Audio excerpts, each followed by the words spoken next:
Following the release of the Dragonflight expansion last year, I fell into a sort of feel-good, nostalgia-adjacent hole with the world of Warcraft. A 2am watch of Warcraft the beginning led to curiosity over the first game in the series, as I'd never played it. I knew that it was mostly retconned out, that people online had relatively recently said that it had aged like the finest of milk, and that was about it. Given it's late February at time of writing, and no longer February at time of speaking, I think it's fair to say that my enthusiasm waned as I made my way through the game, though we'll get to why fairly soon. Welcome to my review/retrospective/whinge on Warcraft, Orcs and Humans.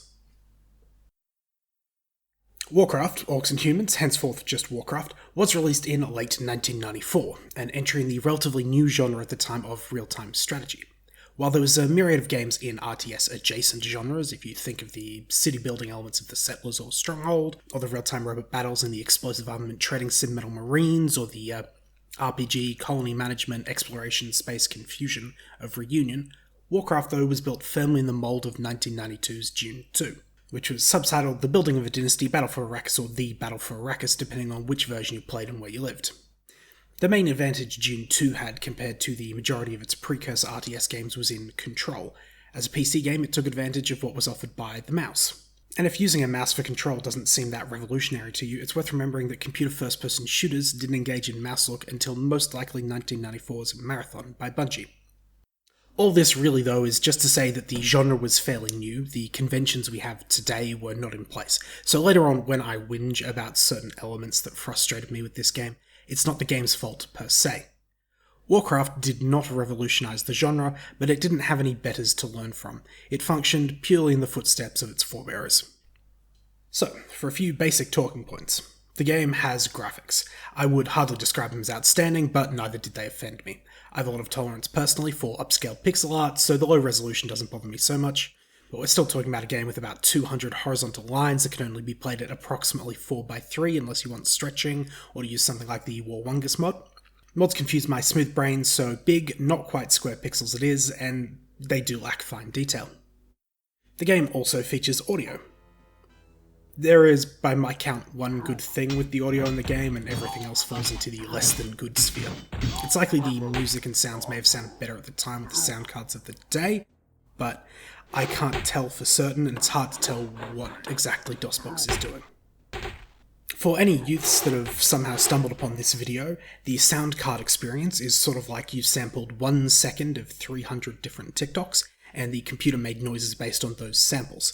However, the 300 short phone videos that you used could be different to the, say, 180 that your friend had at their house in their computer room. Yes, this simile is perfect, and I will take no notes.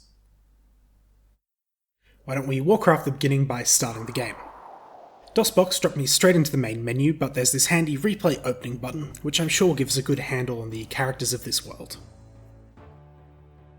In the Age of Chaos, two factions battled for dominance. The kingdom of Azeroth was a prosperous one. The humans who dwelled there turned the land into a paradise.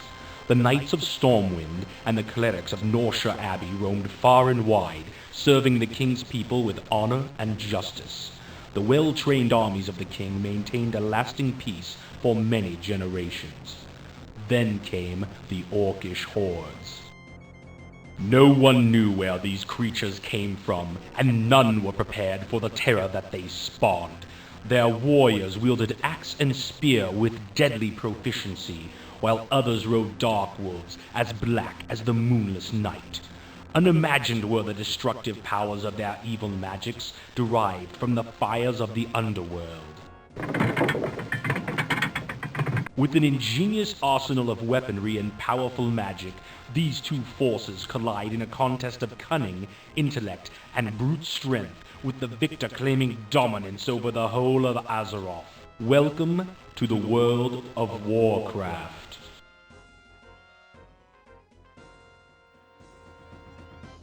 The opening has all the energy of a boardroom meeting combined with someone's NFT pitch on Twitter, but if you haven't already worked it out from the name, the game features orcs and humans, and they craft war. The one neat trick here is that the music keeps playing seamlessly from the cinematic to the menu. It's hardly the best trick in the world, but I think it's nice. From here, I'm just going to jump into the campaign, because that is honestly all I'm going to do from this point on. It's worth noting that the two campaigns, Human and Orc, are mutually exclusive, so they both occur at around the same time period, however their events do not line up in any way. We're going to do the Human campaign first, since it is the one that is probably even less canon at this point in time. As a test of your abilities, the king has appointed you as regent over a small parcel of land. Since we must keep our armies in the field well supplied, you are to build the town into a farming center of no less than 6 farms. Construction of a barracks for defense is also advised, as our scouts have reported orc patrols in the area.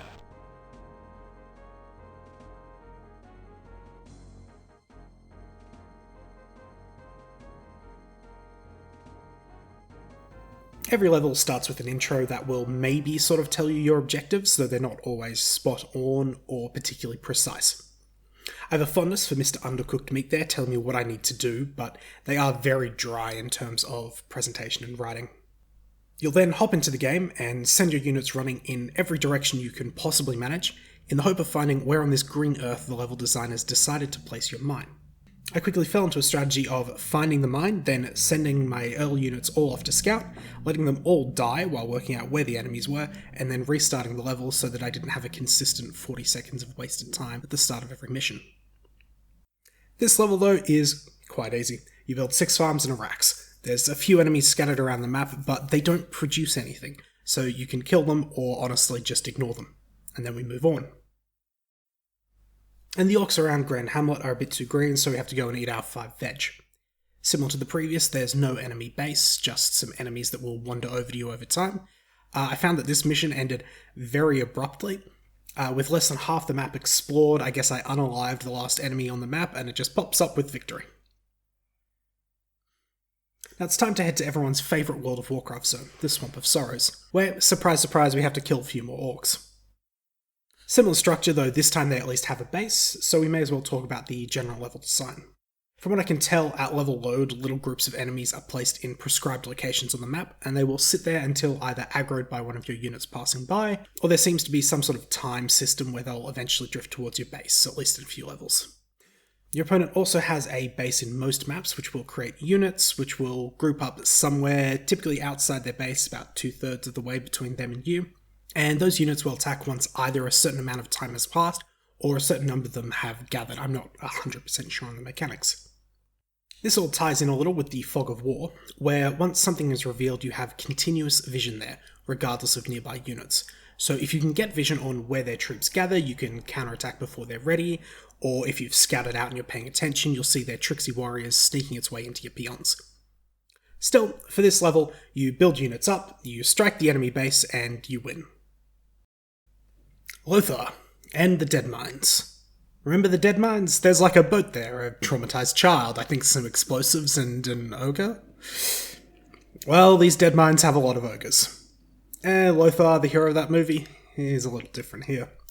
This is a restricted unit level. You get given some men at the start, and that's more or less it, unless you can find some more in the level.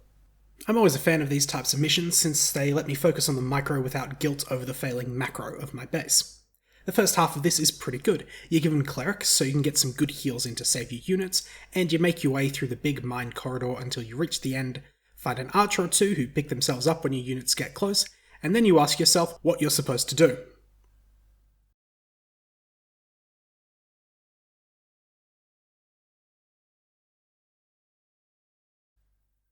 Three minutes later, having nearly given up, you spot the pile of rags that is a hero of Warcraft, and then you can rescue the beefy boy and walk him all the way back to the entrance of the mine that you have cleared of enemies. This does rather drain the wind from your sails, but it's one level. And hey, you get a hero unit. Can't wait to see what else we can do with him. Next up, the Forest of Elwyn is under attack from orcs. This is a pretty good level. You build up your units, you defend your base, you send a small attack force out and aggro 73 spearmen who then steamroll your base, so you have to restart. But in all seriousness, they give you a knight who is great for clearing some of the early enemies, and has a real neat feature where there's 2 gold mines near your base, but the closer one is past a copse of trees, so you can clear the trees to get easier access to the mine. This is also the first level that gives you access to advanced buildings. I believe. I'm not quite sure though, as I didn't realise it while playing, so denied myself the chance to probably build knights. While we're discussing my failures, while I had worked out at this point that you could select up to 4 units at once by shift-clicking them, I had only attempted to box select by click-dragging, as in modern RTS games. I had to look it up online while frustrated to discover you have to control click-drag to make a select box, something which I began to use for the next mission. And while I'm here already on a digression whining about the controls, you also can't just right-click on things for a context-based action. If you want to attack, you hold A on the keyboard and click. Harvest is H, move is M, so forth.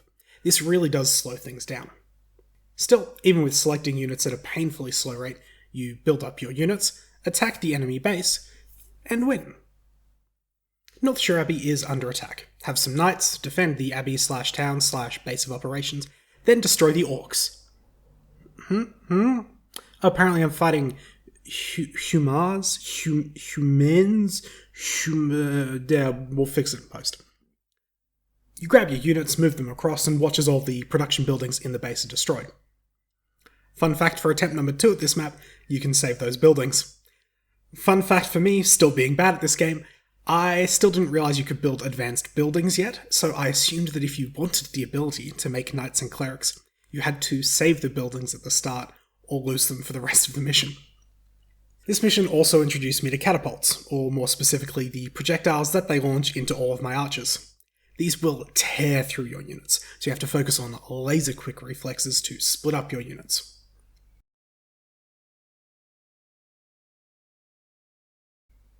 As I've been relying on the power of massed archers so far, this put a bit of a spanner in my works that I honestly never really recovered from a strategic perspective. It also introduces scorpions, which mages summon. They're relatively quick, have an okay amount of health, but do little damage. They're great for scouting, or frustrating your opponent, but I don't think they ever won any engagements. From here though, the level follows the formula. The enemy did run out of gold in their main base, so they had to send peasants on excursions of doom, so I built my units up, choked them out of gold, attacked the enemy base, and won. There are prisoners in Sunnyglade. Those dang nasty orc slavers. You start this mission with not enough gold to buy anything, so you have to rescue the captured peasants, then immediately send them to work. My anti-cap ass would say that they've traded one form of slavery for another, though even I'd have to admit that one of these is definitely the lesser of two evils. I'm sorry to interrupt myself, but this is Sean in the edit bay, and I have to apologise for lying to you all earlier. When I said that there was only one good thing with sound in the game, I lied, or forgot. There is a second good thing with sound. When you click on the church, it goes...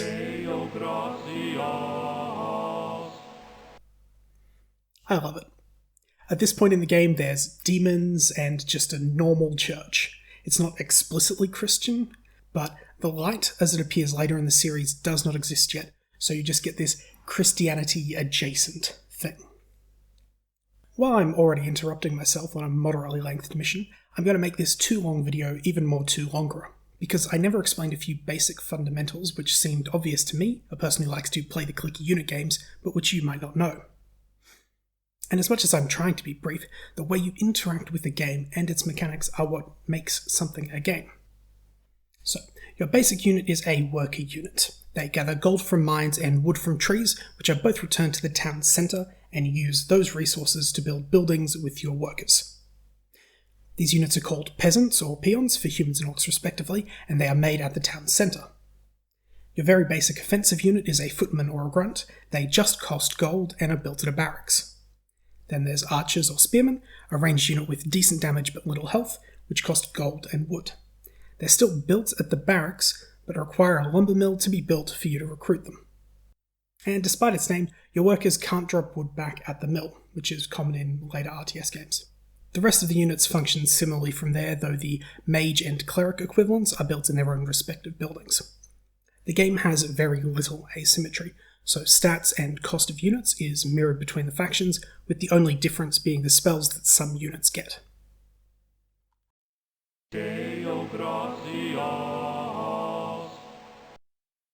You may notice at this point that the game's looking a bit more sprightly in movement. By default, Warcraft runs at normal speed, a shocking turn of events.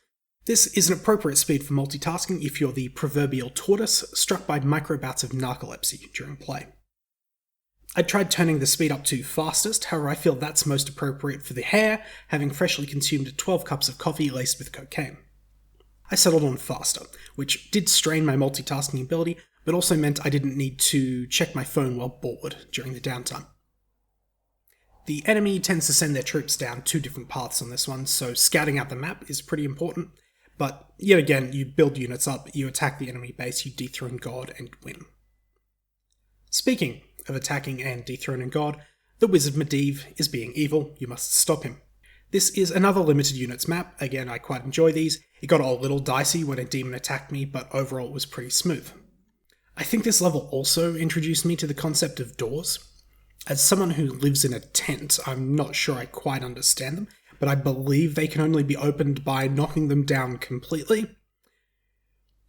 Anyway, while this level goes on, it's probably worth discussing the manual, because if you haven't experienced the lore previously, you may be a little lost through all the game's proper nouns.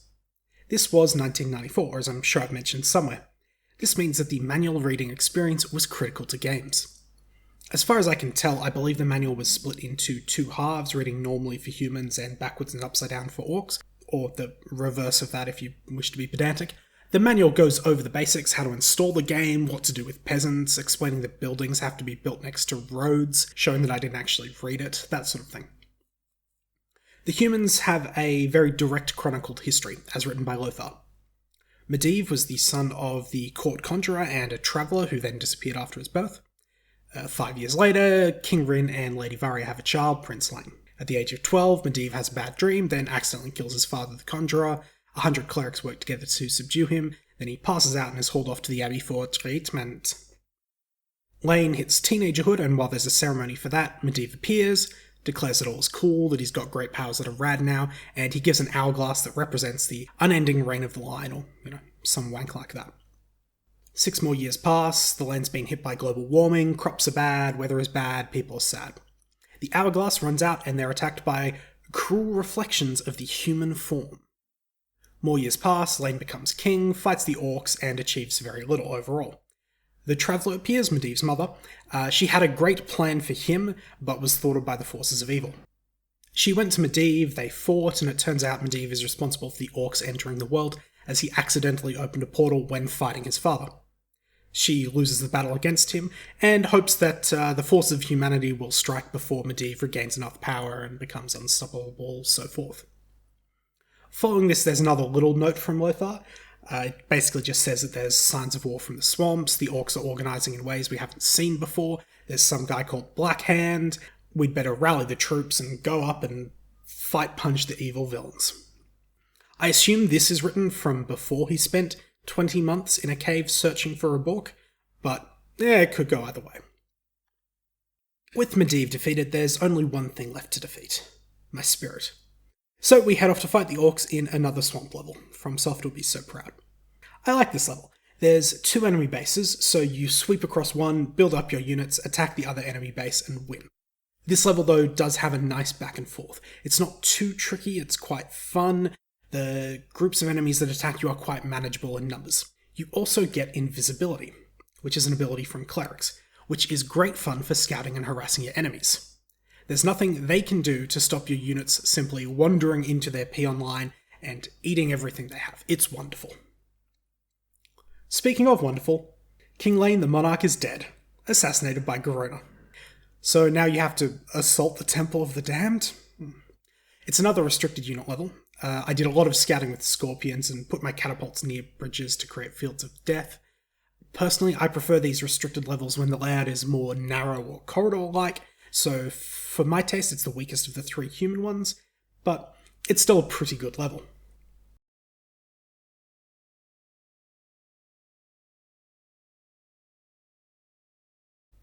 Again, we have some orc encampments to attack, Rockard and Stoneard. They send near continuous waves at you from directly north and from the northwest. Whenever you think you have your units together, a catapult will appear and punish you, and the warlocks are now relying on demons and poison clouds. This level is a slog. After 8 failures and around 2 hours of my time, I decided that since demons were the source of my trouble, I'd fight fire with water elementals. Water elementals are summons from the Conjurers and the human equivalent to demons. They're slightly weaker but also ranged. So I built a handful of Conjurers and would send their water elementals off to thin the herd of my enemy troops, and when I'd thinned them down enough, I sent my water elementals off to attack the enemy base and win. Was this a cheap victory, soured a little by the use of moldy cheese? Yeah, sure, yeah, but it was a victory. That's really all that matters. I need a break. Hey, Knight? Yes. Which band was responsible for 1971's single Roundabout? It was their 4th studio album, Fragile. Yes, my lord. Oh, of course, yes. Oh. Now, off we pop to Blackrock Spire and the castle of Black Hand on this, the blackest of days. The intro features the line "freed of Black Hand's poisoned grip forever," which I think is delightful. There's more fighting, but my solution was pretty simple. Erect a tower and then just whole hog start cranking it. Conjurers out of the tower, that is. And again, there's nothing the AI could do about it. The level designers clearly did not think that any madman would build 8 Conjurers just to keep them in their base, spamming out units.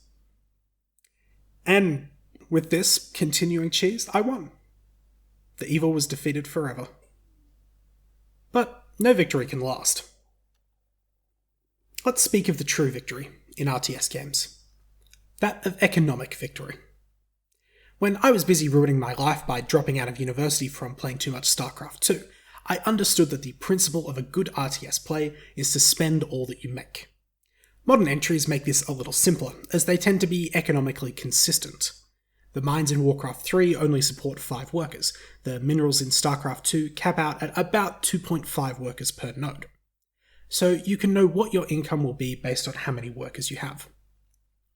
Warcraft is not at all consistent, meaning the same number of workers may have a wildly different gathering rate. Were I a smart man, this means I would probably produce a slight excess of production buildings, so that when needed I could use all of my incoming resources, or if I have to leave a building idle to save money, it's not the end of the world. If you pay very close attention to my resource count though, you may notice that it has a tendency to spike just very slightly higher than what is necessary.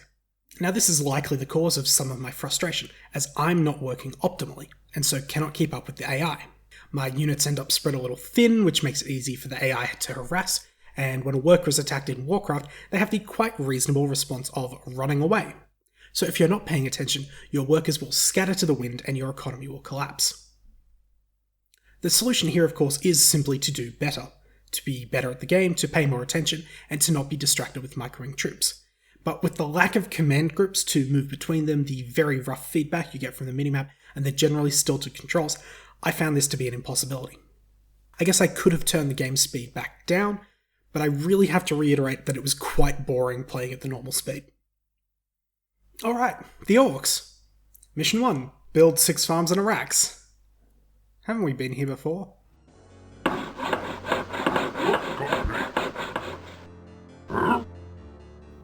Next. Mission 2, clear the map of enemies. Cool, done. Next, the enemies have a base. Build up your units, attack it, and win? These first 3 missions are very similar to the human ones. This isn't a bad thing necessarily. You can choose to play either campaign and there's no separate tutorial, so they have to tutorialize through the missions. It's a little dull, but it makes this section of the video a whole lot quicker. Next up is the Dead Mine, where the daughter of Black Hand has run off to marry an... Oh god. The Dead Mines again? But your goal here is to kill everyone, and the layout's a little different. The biggest gameplay difference is slimes, which are laughably easy to deal with as humans, since they don't do that much damage, and you can just use your clerics to keep all your troops topped up. But the closest the orcs have to a healer is the necrolyte healing your bones into a walking skeleton post-mortem. So they're a bit of a pain. I did lose at my first attempt of this one, but that was mostly my own fault for sending a small group of units off, rather than keeping everyone grouped up together. And at least once the pulse of every enemy unit on the map has stopped, the level simply ends. You do not have to walk everyone out. On the way back, you have to go defend an outpost, story-wise on the way back. This one starts with your base under attack. It's not too bad a mission. I thought, hey, the enemy base has pretty exposed workers, so I moved my units up to harass and ended up accidentally destroying their base. Great. Okay, now for the level that made me stop playing this game for 6 weeks. In a shocking turn, you have to build up your troops and theoretically attack the enemy base. Unfortunately, in reality, there's a lot of units on the map at the start here, so it's very easy to misjudge something and wipe out your army.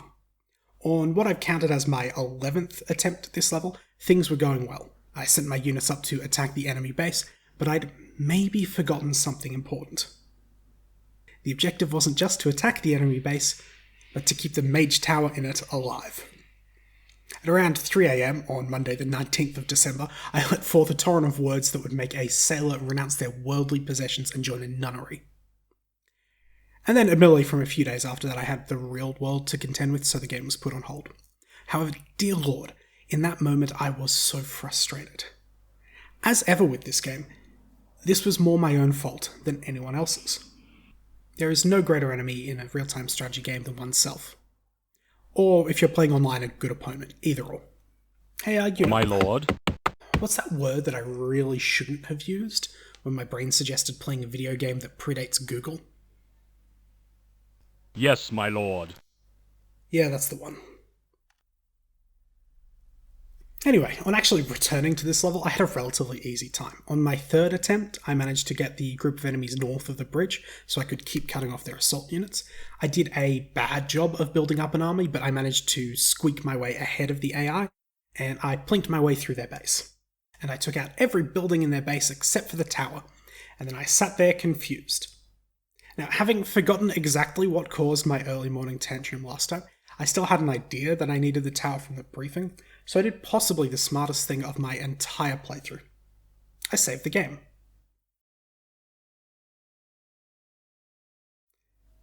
Then I destroyed the tower and sat in my chair confused.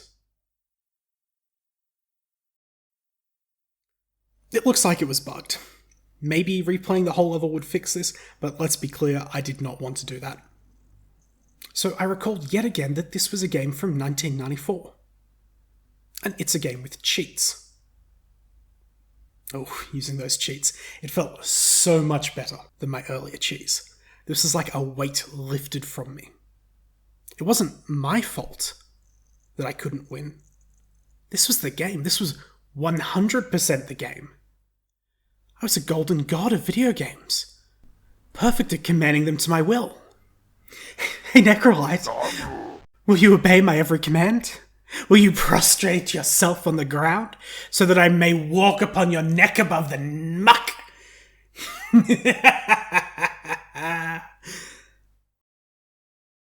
So it's time for a rebellion against Blackhand in a swamp level. Like a lot of these levels, the linchpin is a bridge. I managed a really successful early assault on it in one attempt before throwing things away stupidly.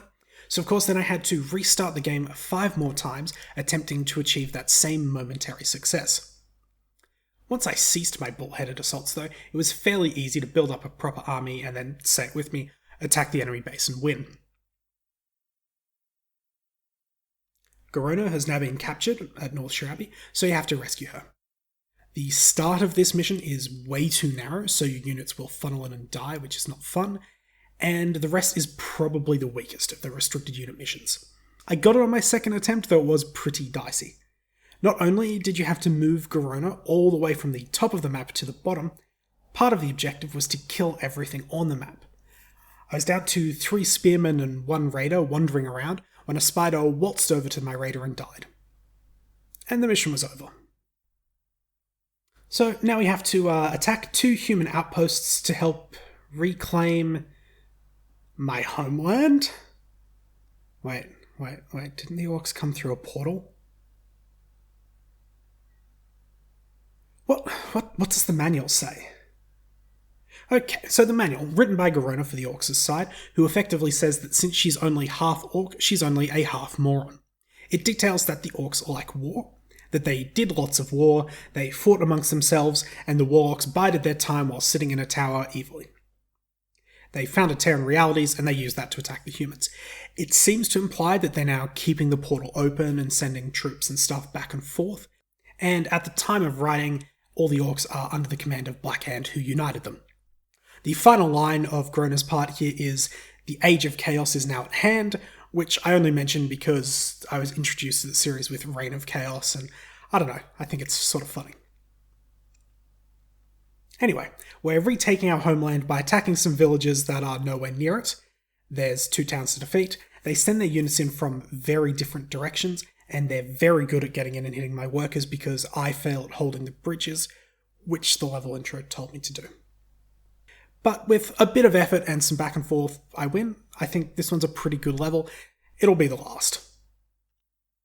And we're attacking a human training ground. That seems a bit rude, to be honest, but it's another open restricted unit level. My problems with the human equivalent to this one still ring true here, but it's an adequate experience. Hey, peasant. Yes, my lord. Do you think this joke has overstayed its welcome? Yes.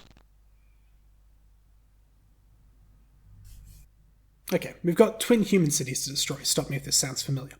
Those well-known settlements of Gulcher and Moonbrook. There is one good thing and one bad with this level. The good is that I can summon demons now, so all I have to do is make lots of warlocks. The bad is that the humans have worked out how to use stealth, so their knights will simply appear in your base, harassing your workers. But since they can't really harass faster than my demons can destroy everything, I win. And it's time. We're finally here. Stormwind. Hey, Orc buddy. What would happen if people found my social media presence from when I was a teen?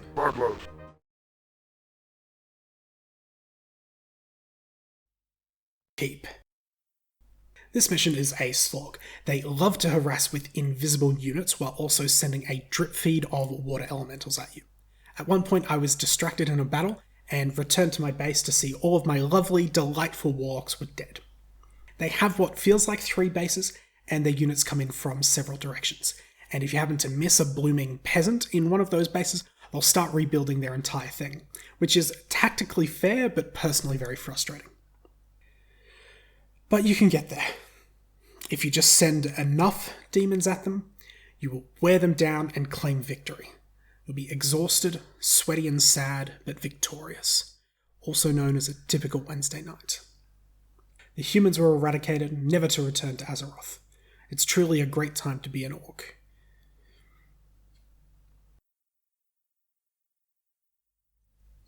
Hello again, everyone. This is interruption number 2 from Editing Sean.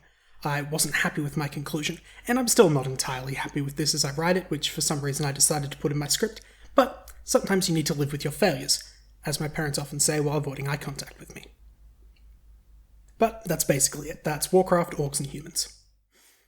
At this point in the real world, the death of Medivh and the sacking of Stormwind are about the only elements left story-wise that are canon, and that does make some sense, as there's not a lot of narrative here to really work from. I obviously cut down on a little here in a failed attempt to speed things up, but the only storytelling in the game is through the pre-mission briefings, and they are very slight. Everything I've mentioned here is the boring reality. You can see hints of what's to come in the future here, how Warcraft would develop. I'd describe the modern series as having melodramatic storytelling while being incidentally goofy. And there's a hint of the latter with the unit selection callouts and the general vibe of the orcs, but the main story lacks the drama, and so lacks interest. In terms of gameplay, the missions have a little variety, but the repetition between campaigns does drain the novelty, and I feel like the difficulty is all over the shop. When you combine that with the dated controls, you end up with a game that has a few fun moments and some hints of good design, outweighed by a lot of frustration. There's a whole lot of newer strategy titles that simply function better. The way enemy waves works seem to indicate you should build up a big army at base's entrance or one of the fairly conspicuously placed bridges in the map, then use that to sweep over the enemy in one big push, but when combined with the catapults deleting units and the fiddliness of the 4-unit selection limit, it means it's very easy for a little mistake to wipe out half your army. And if you slip in production, you can end up wasting 10 minutes simply falling further and further behind the computer. So for me, its overall design simply never came together. According to GOG, it took me 18 hours to finish this game, which is, I think, higher than the reality, but for my point here, we'll use that as a basis. So if you're one of those fools who bases everything on a time-money curve, then Warcraft is probably not a bad deal compared to a nice sandwich. But if you actually value your time and joy, I'd really suggest getting the banh mi instead. And hey, if you like this video, don't forget to look after yourself. You deserve it.